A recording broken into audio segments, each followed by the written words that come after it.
Au cours des 10 dernières années, l'armée britannique a subi une série de changements profonds, allant de réduction d'effectifs à des réorientations stratégiques qui ont contribué à un affaiblissement général de sa puissance.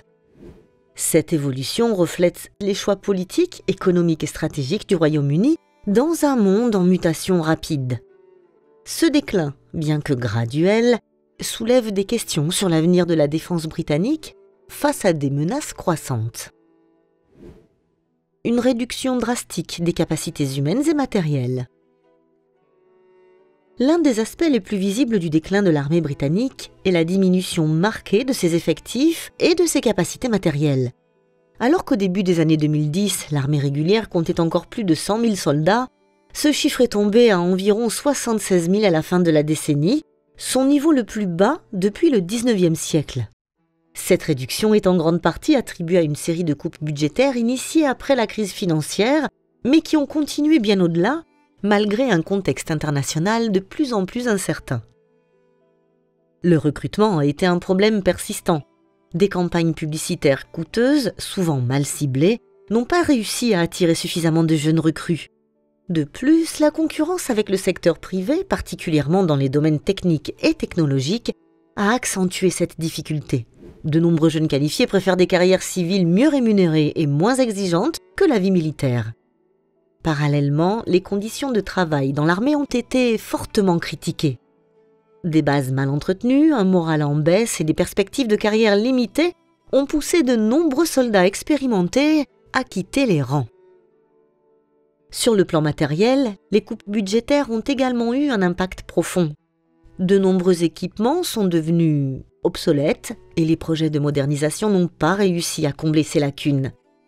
Le programme de développement des véhicules blindés Ajax, par exemple, a souffert de retards considérables et de problèmes techniques. Les soldats se retrouvent souvent à utiliser des véhicules et des équipements datant de plusieurs décennies, inadaptés aux conflits modernes.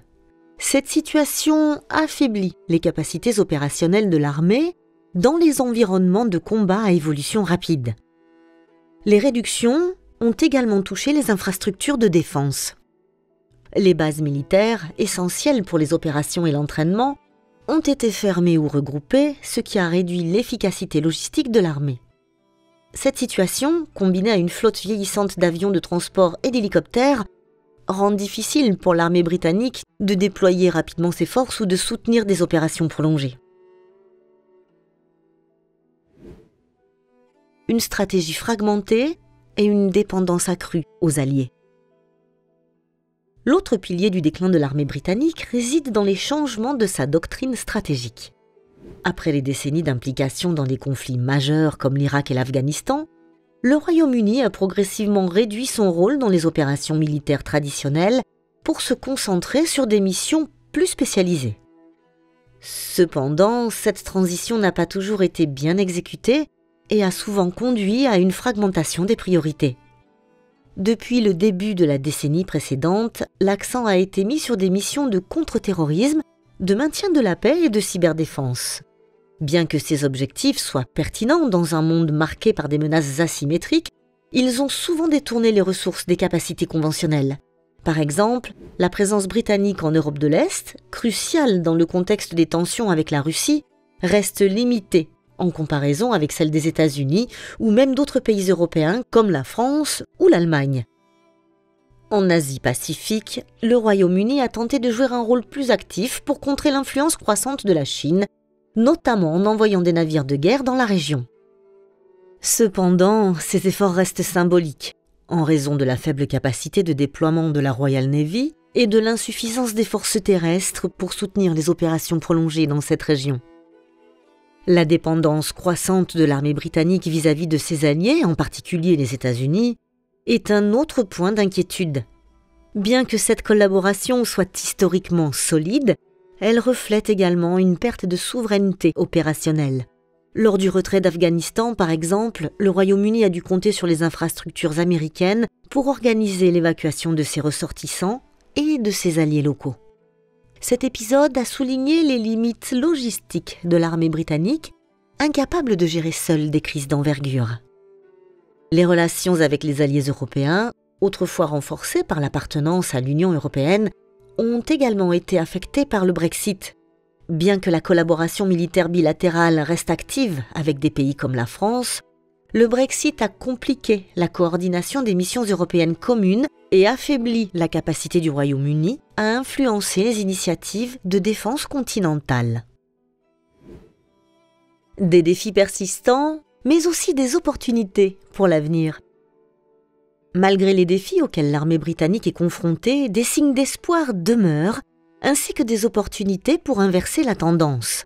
Les forces spéciales britanniques, comme le SAS, Special Air Service, ou le SBS, Special Boat Service, continuent de jouir d'une réputation d'excellence mondiale. Leur expertise dans les opérations de haute précision et les environnements complexes reste un atout stratégique majeur pour le Royaume-Uni. La Royal Navy, autrefois un symbole de la puissance britannique, a également enregistré des progrès notables avec l'introduction des porte-avions HMS Queen Elizabeth et HMS Prince of Wales. Ces navires représentent un investissement significatif dans la capacité de projection de puissance maritime, permettant au Royaume-Uni de jouer un rôle plus actif dans des zones stratégiques comme l'Asie-Pacifique et l'Atlantique Nord. Cependant, ces avancées nécessitent un soutien financier constant pour être pleinement opérationnelles. L'armée britannique a également commencé à investir dans les technologies émergentes, comme les drones, l'intelligence artificielle et les systèmes de défense cybernétique. Ces domaines offrent un potentiel énorme pour moderniser les capacités militaires et répondre aux menaces du XXIe siècle. Toutefois, ces initiatives restent à leur début et nécessitent des efforts soutenus pour produire des résultats concrets. La réforme budgétaire est un autre levier clé pour l'avenir de l'armée. Un financement plus stable, associé à une meilleure gestion des projets, pourrait permettre de résoudre des problèmes de long terme liés à l'équipement et à l'entraînement. De plus, une meilleure planification stratégique pourrait aider à réaligner les priorités militaires sur les menaces les plus pressantes, tout en préservant les capacités traditionnelles. Enfin, le Royaume-Uni devra renforcer ses partenariats internationaux pour compenser ses faiblesses structurelles. Bien que la dépendance vis-à-vis des États-Unis soit inévitable, une coopération accrue avec les alliés européens et asiatiques pourrait offrir des opportunités pour partager les coûts et les responsabilités dans les missions globales. Conclusion, une armée en quête de redéfinition. Le déclin de l'armée britannique au cours des 10 dernières années est le résultat d'un mélange de contraintes financières, de choix stratégiques mal calibrés et d'un contexte mondial en constante évolution. Ce déclin, bien qu'inquiétant, n'est pas irréversible.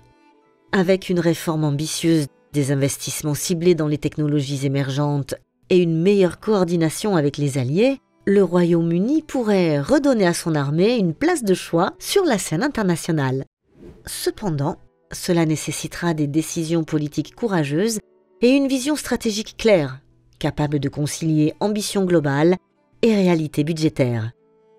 L'avenir de l'armée britannique dépendra de sa capacité à s'adapter à un monde de plus en plus complexe et à rester pertinente dans un environnement stratégique en mutation rapide.